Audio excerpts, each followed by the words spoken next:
This conference will now be recorded. This conference will now be recorded. Very good evening, students. Today we'll be learning about mutual inductance. So, what is mutual induction? First of all, what is mutual induction? Mutual induction is a phenomenon. It is a phenomenon in which an EMF is induced in a coil due to the change in the current in the other coil nearby. I'll repeat.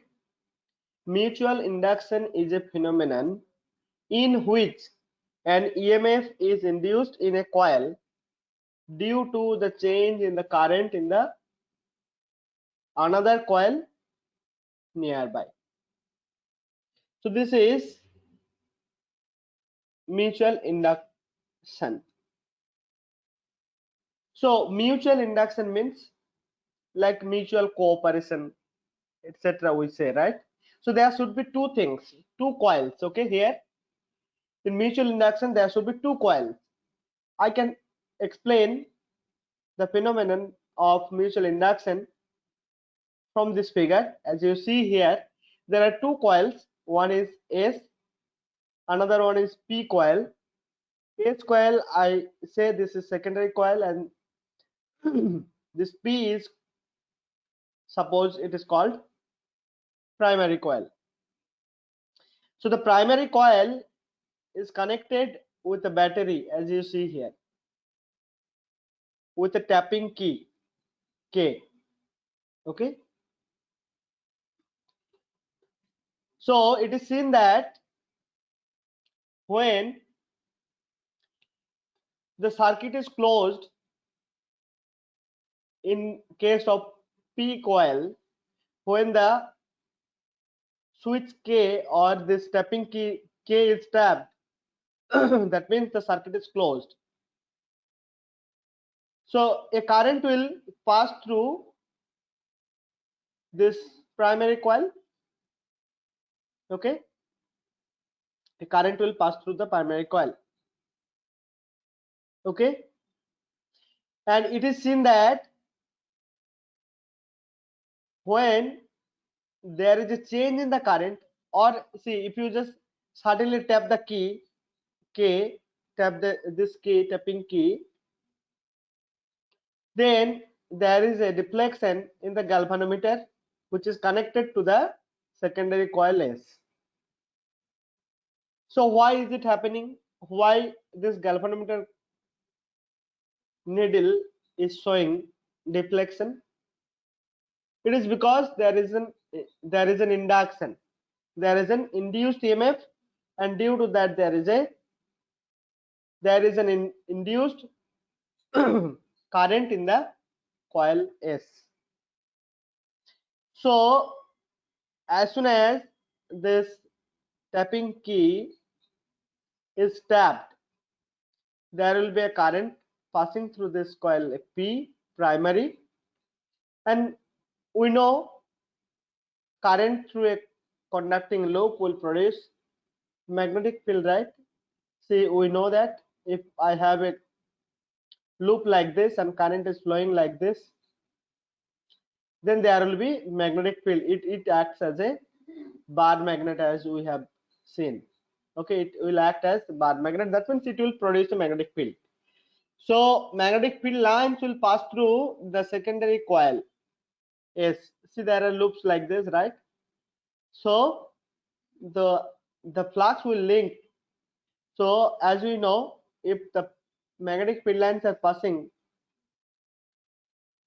through the coil or through the loop, conducting loop, perpendicular to the area of cross section of this loop, that means we are saying that there is a flux linked with that, and the flux is B A cos of theta. Okay, all right. So we can see when there is a change in the current.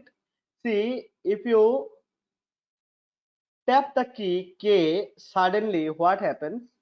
Suppose this battery has a capacity to send current of some 5 ampere through the circuit. But as soon as you switch on the tapping key, it is not going to become 5 ampere. At the same time, like in no time, it will take some time. I mean to say, it will take some time to reach up to 5 ampere. That may be happening in a fraction of time, but it will take some time. So there is a change in the current. Okay, change in the current in the sense 0 to 5 ampere. There is a change in the current. So when the tapping key was open, then current was 0. Now it is becoming 5 ampere, and 5 ampere it is becoming all the way through 0 to 5 ampere, right? So there is a change in the current. If there is a change in the current, so the magnetic field produced by the coil or each loop of this coil also will change. Okay, B changes means flux changes, magnetic flux through the secondary coil changes. So that's how when the current changes in the loop, sorry, in the coil P nearby, there is a change in the flux linked with the coil S. And as you know from Faraday's law of induction, what you know, if there is a change in the flux, there will be induced EMF produced. Okay, so that is E is equal to minus d phi by dt. So if there is a change in the flux, then there will be induced EMF. So if there is induced EMF, so there will be flow of current. Okay, so that's why this, and we know when current passes through the galvanometer, the needle of the galvanometer will deflect and show the current. Okay, or presence of charges, flow of charges. All right, so this is how we can understand that there is a phenomenon of mutual induction. That means there will be an EMF, induced EMF in a coil if current changes in some other coil nearby. Okay, so this is actually called mutual induction. Now see, suppose suppose the current through this, like change in the current through this is increasing, then what will happen? The flux linked with this or flux changes also will increase. That means, you know, the flux increases. Flux is actually directly proportional to, so this flux linked in the primary coil, I can say phi is directly proportional to the current in the primary coil. Okay, excuse me.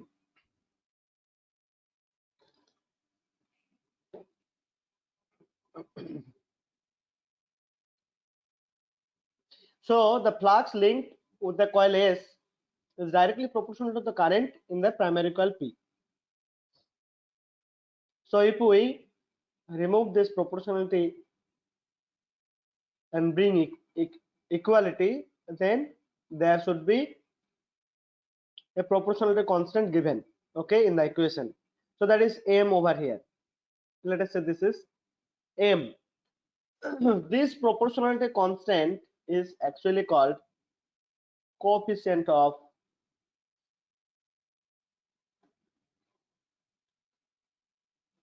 mutual induction or mutual coupling also. This is called coefficient of mutual induction. Okay, coefficient of mutual induction. So it is called coefficient of mutual induction, or simply mutual inductance. Simply it is called mutual inductance.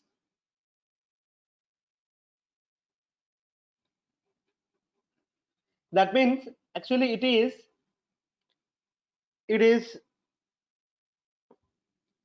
actually expressing or indicating the mutual coupling, the extent of mutual coupling. Okay, this is actually expressing the extent of mutual coupling between two nearby coils. Okay, or nearby coils. If I have two conducting coils and current is passed, a varying current, okay, time varying current is passed through one of the coil, then flux linked in the coil also will change with time, and then there will be mutual induction, okay, or EMF, and induced EMF will be produced in the other coil. So what will be the EMF, induced EMF here? We know minus d phi dt. So d phi means what? Mi. That means this M is a constant. This is actually material property, or there are various factors linked with this value M. We'll discuss that. So M di dt minus M di dt. Now let us try to define what is this M. See, from here M can be written as phi by I. So now if I is 1 ampere, then M is equal to phi, right? I'll just go to the next page. So M can be written as phi by I, or in terms of induced EMF, we can write M, magnitude of M is equal to, sorry,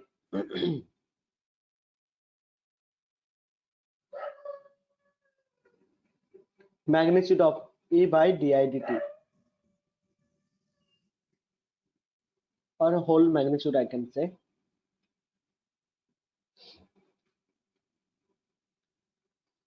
Okay. So what we can say from here, I'm just going to define what is mutual inductance numerically, okay, or quantitatively what is mutual inductance. We have seen that this is a coefficient of mutual induction between two coils, okay, but we have to define it numerically or quantitatively. Then what we say, see, from this particular thing, if I is equal to 1 ampere, then M is equal to 5. Okay, here if di by dt is equal to 1 ampere per second, then M is equal to magnitude of induced EMF. Okay. So now from here we can just define what is mutual inductance. So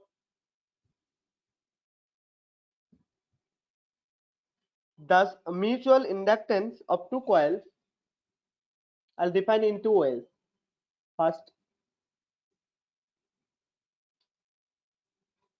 mutual inductance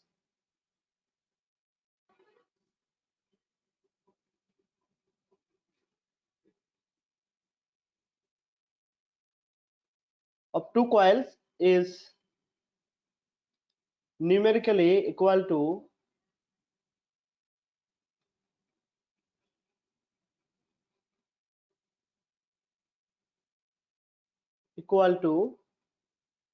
the flux linked in one coil when 1 ampere current is passed through the other coil nearby. Okay, passed through the other coil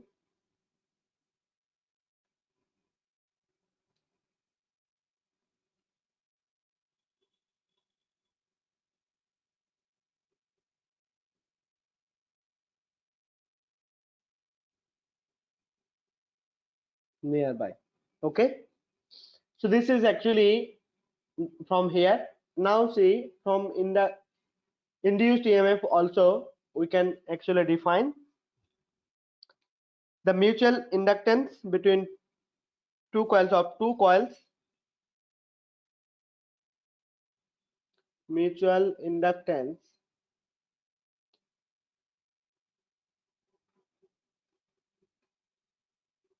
of two coils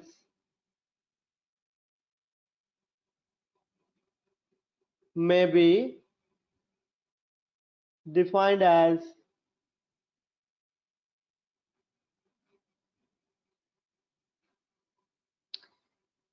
the induced EMF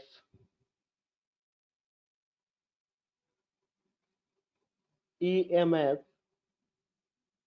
one coil when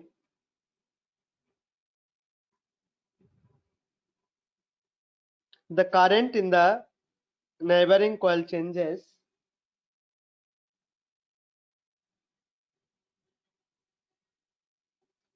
current in the neighboring coil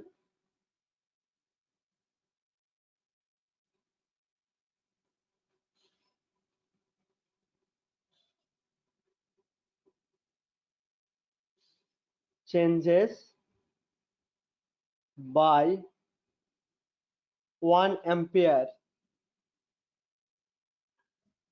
1 ampere in 1 ampere per second 1 ampere sorry per second. Okay, so this is how we can define mutual mutual inductance quantitatively, and it is denoted by M, as you know. And see here I am saying mutual inductance of two coils. So this actually, see here I have two coils, secondary and primary. I can I'm sorry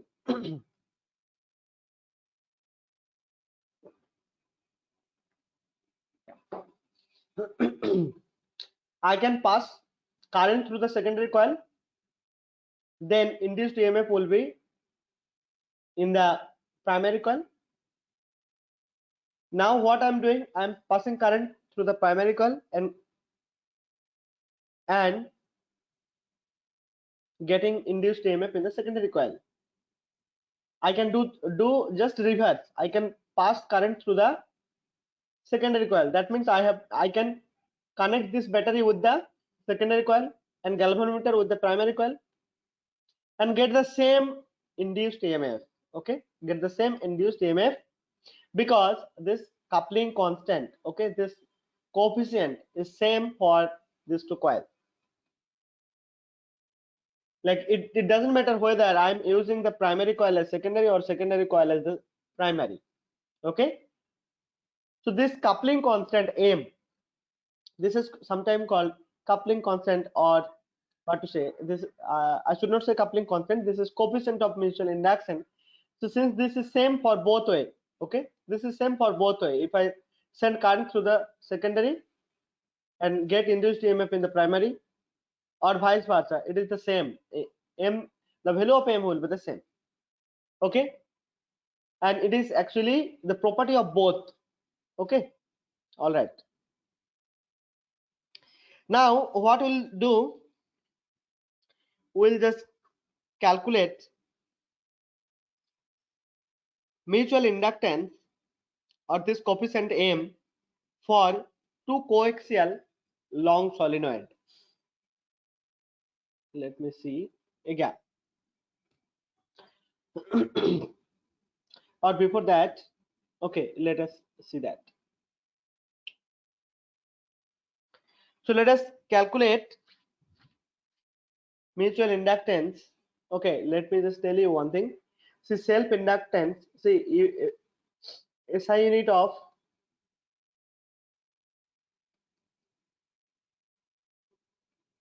M is Henry, same as self induction. Okay, same as self inductance. Okay.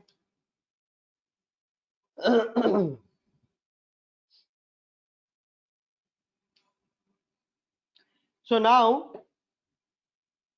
we'll calculate this coefficient M for two coaxial solenoids, long solenoids. Okay. See, when I say long solenoids, that time we have assumed, or we have to assume, that this area of cross section or radius of the solenoid is much lesser than the length of the solenoid. So then you can consider that the solenoid is long. That means suppose this radius of this solenoid is some 2.5 centimeter. Okay, 2.5 centimeter, and if it is some 15 centimeter, then we can consider that. Okay, or maybe it is not 15 centimeter, it is generally much longer than that. Okay, it could be something like 50 centimeter or 1 meter sometime.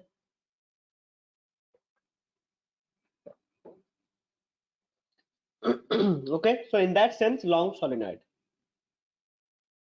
So two coaxial solenoids. So as you see here, one solenoid is wound over the other. So there are two solenoids, coaxial solenoids. One is S1, the smaller one, which has radius R1, which is smaller compared to the solenoid S2. So S2 is actually wound over the S1 solenoid. And see here, there are few parameters. Both are having the same length, but solenoid 1 is, see, S1 has radius R1, number of turns, total number of turns N1, and solenoid 2 has radius R2 and number of turns N2, but both of them are having same length. Okay, this is one point. Now see, if I have to find out mutual inductance M, see, I have to find out phi is equal to Mi, right? Phi is equal to Mi. This is the value. So from here actually I can find out phi is equal to M by I. Sorry, phi, M is equal to phi by I. So what I can do, I'm just sending current. See, I'm just connecting the ends of the S2 solenoid. I'm connecting the ends of the S2 solenoid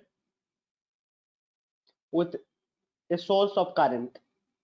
Okay, that means I'm sending current I2. I'm sending current I2 through the solenoid S2. And as you know, if we send current through a long solenoid, the magnetic field, axial magnetic field, that means, see, if I have solenoid like this, there will be an axial magnetic field. Okay, uniform axial magnetic field,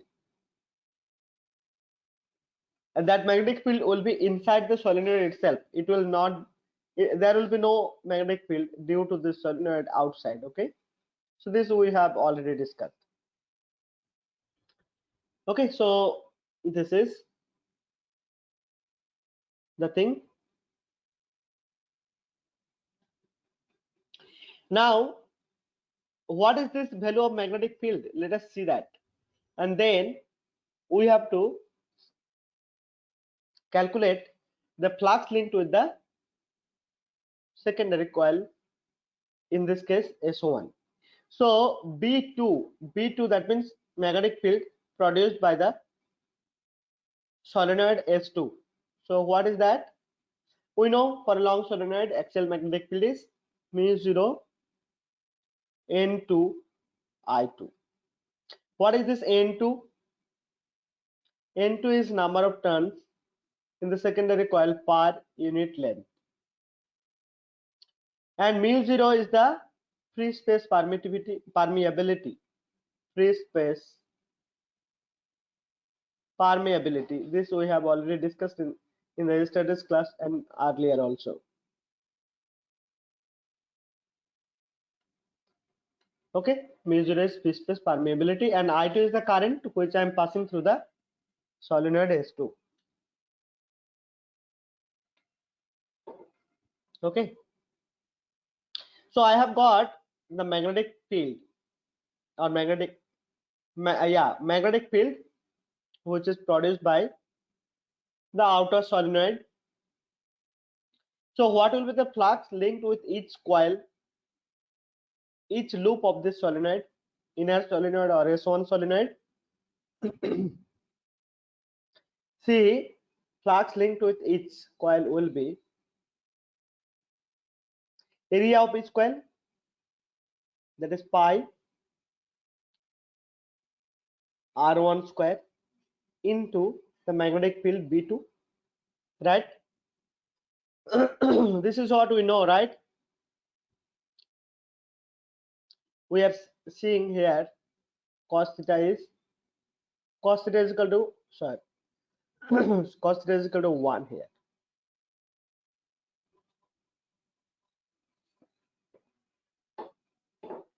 Phi is equal to BA cos theta, we know that. So cos theta is equal to 1 over here.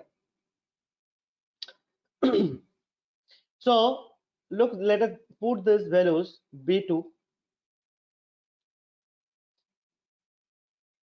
let me write this as phi 1. Okay, phi 1. Phi 1, that means, let me write phi 1 2. That means the flux linked with the linked with this, like linked with each coil of the solenoid, linked with each coil of the solenoid S1 because of the magnetic field produced by the S2. Okay, so this is for each. So there are n2 such coils, right? N2 such loops. Okay, n2 such loop. Okay, that means, you know,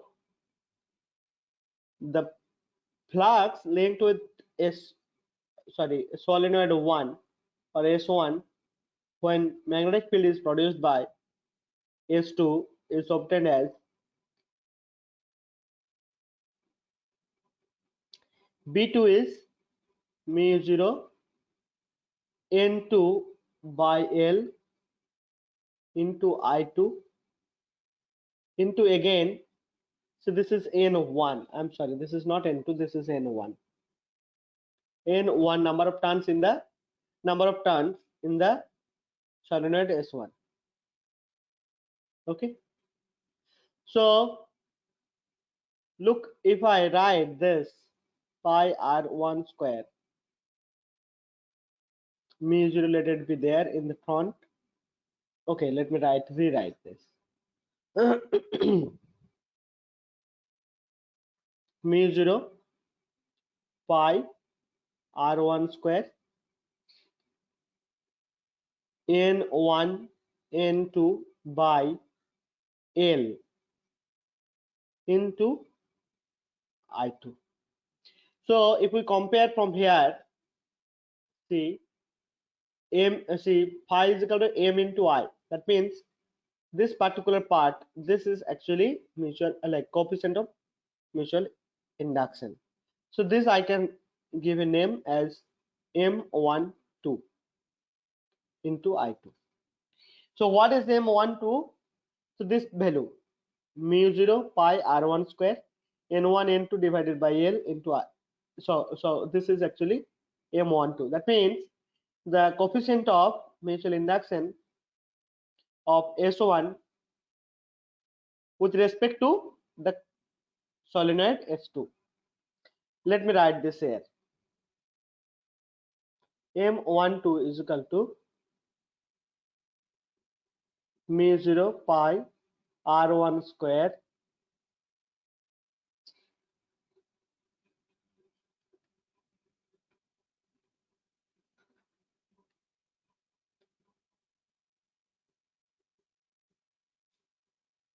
n1 n2 by L.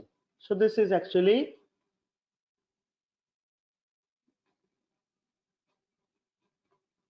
mutual inductance. This is mutual inductance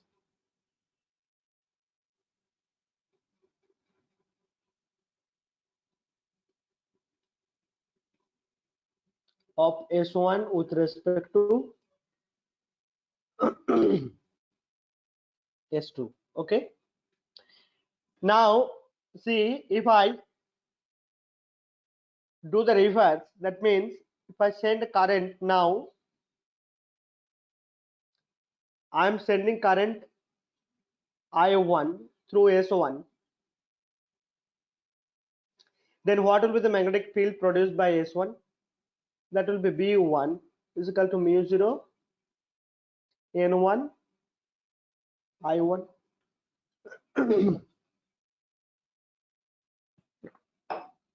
Okay. Now what is the flux linked with the coil S2? See, as I said, this magnetic field produced by S1 will be actually confined within this solenoid itself. Excuse me. So the cross section of the S2, which will be linked with the flux, is this particular area itself, this much area itself. Okay. See, S2 has much bigger area, but magnetic field is passing through only area of the smaller solenoid itself. That means now the flux linked with the solenoid S2 will be area of the smaller solenoid itself or inner solenoid itself into the magnetic field produced by itself. Why? Because this much area is exposed to the magnetic field line. Okay, this much area of the S2 is only exposed to the magnetic field, or magnetic field lines are passing through only this much area. See, I may have this much area of the solenoid.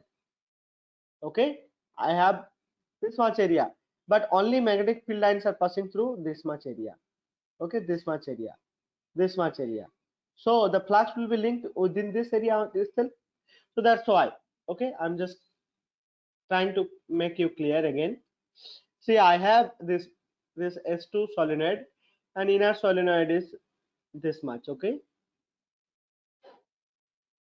just qualitatively it is like this. So magnetic field lines will be, see, passing through this itself, isn't it? Magnetic field will be confined to this much area itself. It is not going to be outside this area. So that's why S2 has bigger area, but it is exposed to, see, this much part. pi r1 square portion of the whole area is exposed to the magnetic field produced by the solenoid S1. Okay, this is why the flux linked with the S2 will be this into the number of turns in the second S2, number of turns in the S2. Now look what it is, pi r1 square, v1 is mu 0, this small n I am writing capital N1 by L into I1 into this N2. Okay, so I can write this mu 0 pi r1 square N1 N2 by L into I1. And look, this I can write as m because phi is equal to mi. So this I am writing as m21. What it is? It is mu 0 pi r1 square n1 n2 divided by L. Look this vectors m12. Look this m12 and m21. See here mu 0 pi r1 square n1 n2 divided by L. Okay, and this is also here mu 0 pi r1 square n1 n2 by L. What do you get from here? So we are getting that m12 and m21 are same. See, they are actually the same quantity. M12 is equal to M21. So what does this mean? This means that this is actually it is actually expressing the extent how much induced EMF will be produced, or how much flux will be linked with one coil when current changes in the other coil. Okay, it is actually it is mutual. That means if I send current in S1 solenoid, the amount of flux linked with the S2 will be same if the current is same. Obviously, if the current amount of current I am passing in both in both solenoid is same, then the flux linked will be the same. Okay, I just make you clear here. If suppose I1 is equal to I2, then the flux linked with the coil solenoid S1 due to the field produced, magnetic field produced by S2 will be equal to this, as M12 is equal to M21. So this is the case. Now what we can say?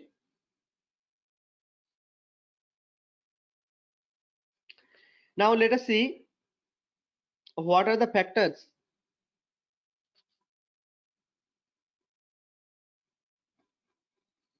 So mutual inductance of two coils is the property of their combination. Actually, it is actually giving the property of combination. Okay, it does not matter which one of them function as the primary or the secondary. This fact is known as reciprocity theorem. Okay, it doesn't matter. So it doesn't matter which one is acting as primary and which one is acting as secondary. This is actually called reciprocity theorem.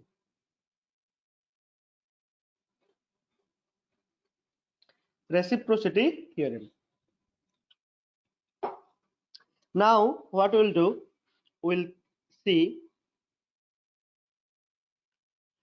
properties of no I'm sorry, not property, factors on which the mutual inductance depends.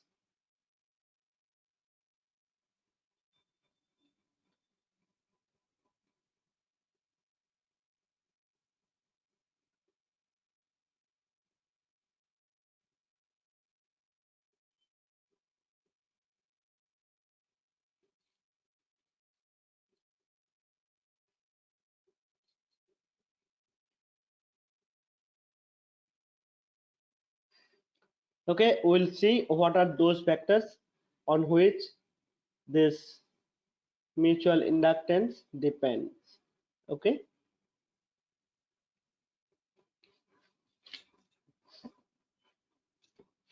so we have seen, if I just recall quickly, M12 or M21 is, let us say, area we denote by A itself. So mu 0 N1 N2 A by L. A is the area. So it depends on the number of turns. You look this number of turns. Okay. So first one is number of turns. It depends on number of turns.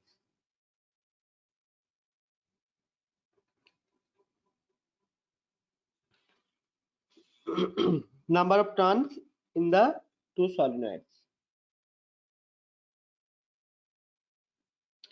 Not only solenoids, if you take any two coils,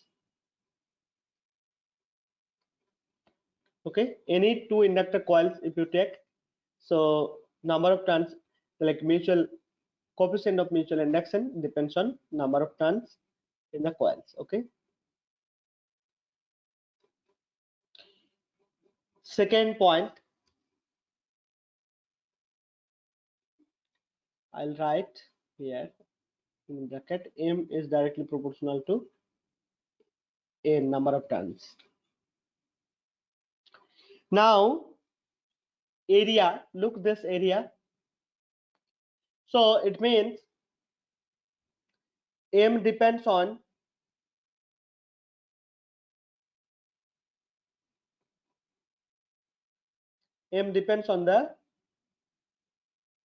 the common area of cross section. Common area of cross section.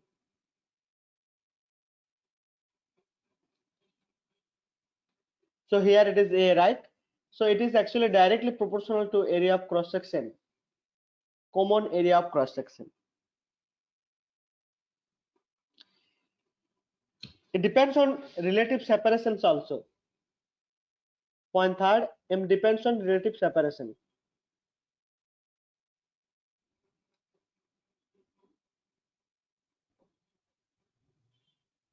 Relative separations, okay?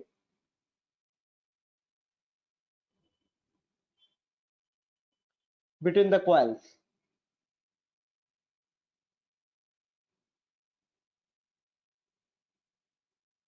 I'll explain why. Because see, if I have two coils, suppose I have two coils like this, one coil, another coil like this, and if I have large gap, large separation, very large separation, then flux link will be less. If the separation is less, then the flux length will be more. Okay, so this is the,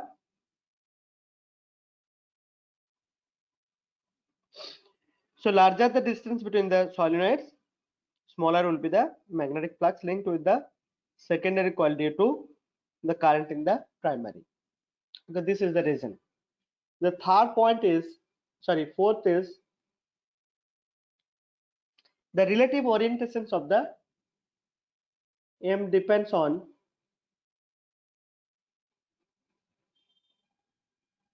relative orientations. Relative orientations between the solenoids or coils.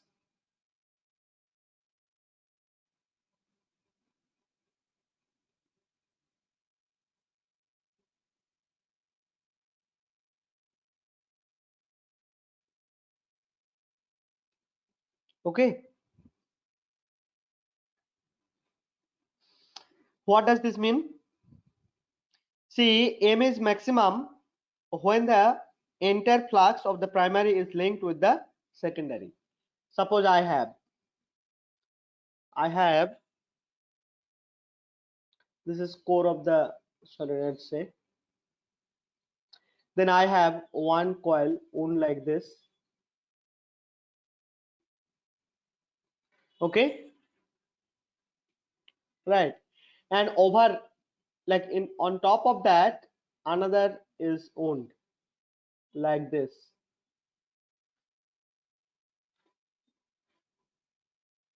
If it is the case, then the flux linked will be maximum.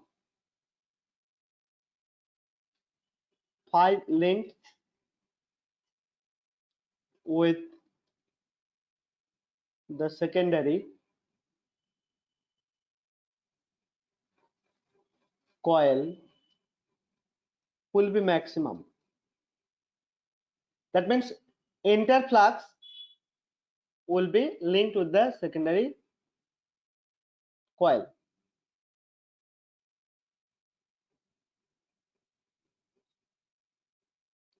Okay, but suppose I have a coil, say primary coil,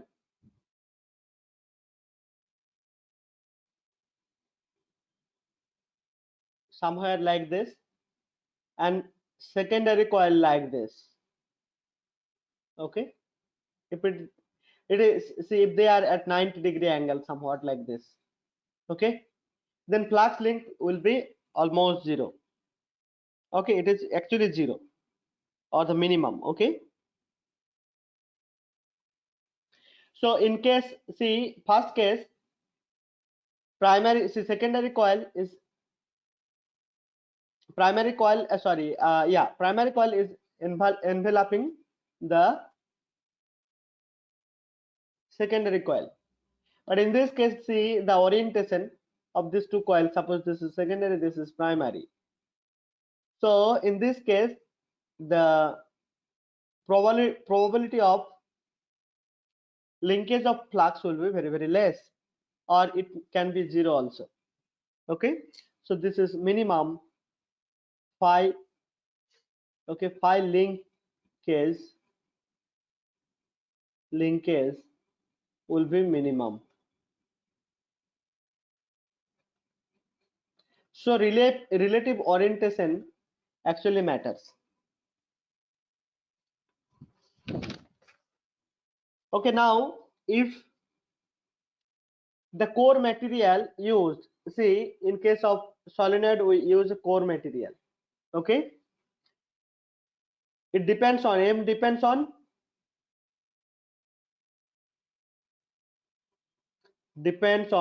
the relative permeability.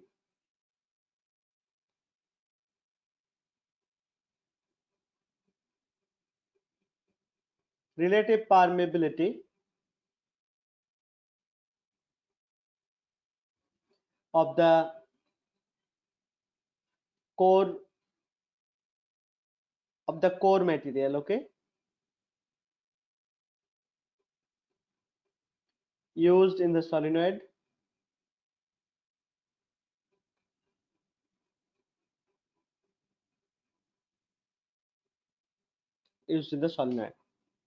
See why it is so? Because we have already seen M12 or M21 is mu 0. This is for air core solenoid. If I have a material, suppose soft iron, which has very large relative permeability, so this is relative permeability mu r.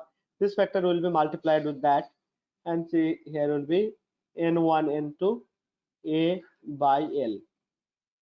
Okay, so this is actually it actually matters. Okay, relative permeability. Okay, so these are few things. Okay, now I'll discuss one more point, just more point, and then we'll conclude today's session. That is, okay, let us let us discuss it here. Okay, that is coefficient of coupling. Coefficient of coupling.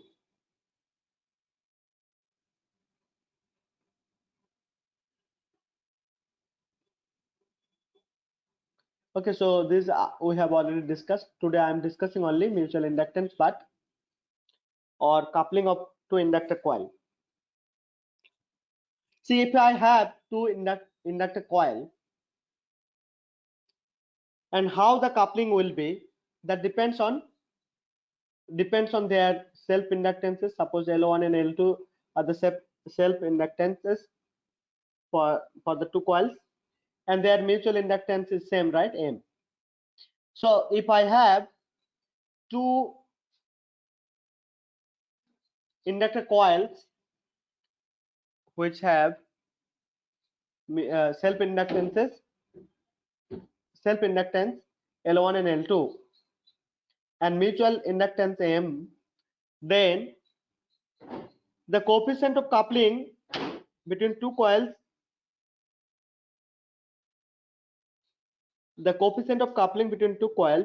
gives a measure of the manner in which two coils are coupled together. Okay, the coefficient of coupling of two coils gives a measure of the manner in which two coils are coupled together. Let me write it. So it is actually, see, the coupling coefficient is written as K. Let me write it properly. Mutual coupling constant K is given by M by square root of L1 and L2. So square root of L1 L2. So this is the mutual coupling constant or coefficient of coupling. So it is actually, it gives a measure.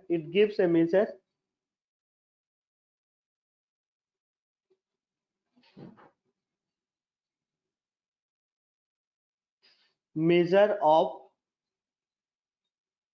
coupling, actually coupling or strength of coupling, we can say. Okay, measure of strength of coupling.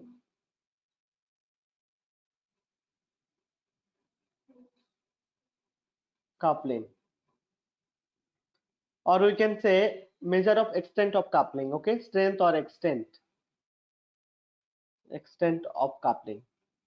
And actually it will give you an idea of the manner in which you should keep the two inductor coil. Okay, I'll just explain what I'm trying to say.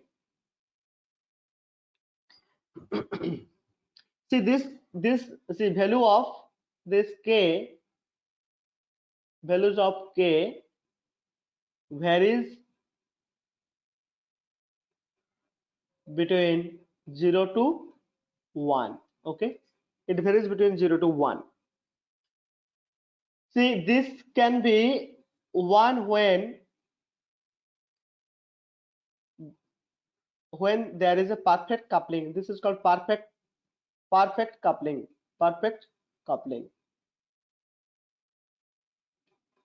Okay, type of coupling. It K gives the measure of extent of coupling or type of coupling or strength of coupling. Okay, when K is 1, then it is called perfect coupling. Okay, so perfect coupling. And as you know, so it depends on M as well as L1 and L2. Anyway, for a single coil there will be some inductance.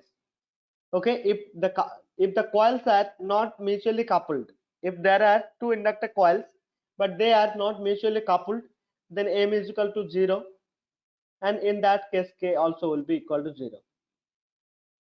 What I'm trying to say is that when there is no coupling between two coils, then it will be 0. K will be 0. That means coupling is 0. And when it happens, you know, we have already shown you two configurations. In this case, actually K is equal to 0 because there is no mutual coupling. But in this case, when one coil is enveloping the other coil, then K is equal to 1. Okay, that means the coupling is perfect. Okay, so I'll stop it here. So in case of K is equal to 1, that means coupling is perfect. That means entire flux is passing through the secondary coil. Okay, so with this comment we'll just say, stop it here. In the next class we'll discuss about grouping of inductor coils. Okay, in the next class we'll discuss about grouping of inductor coil. Okay, grouping of inductor coils.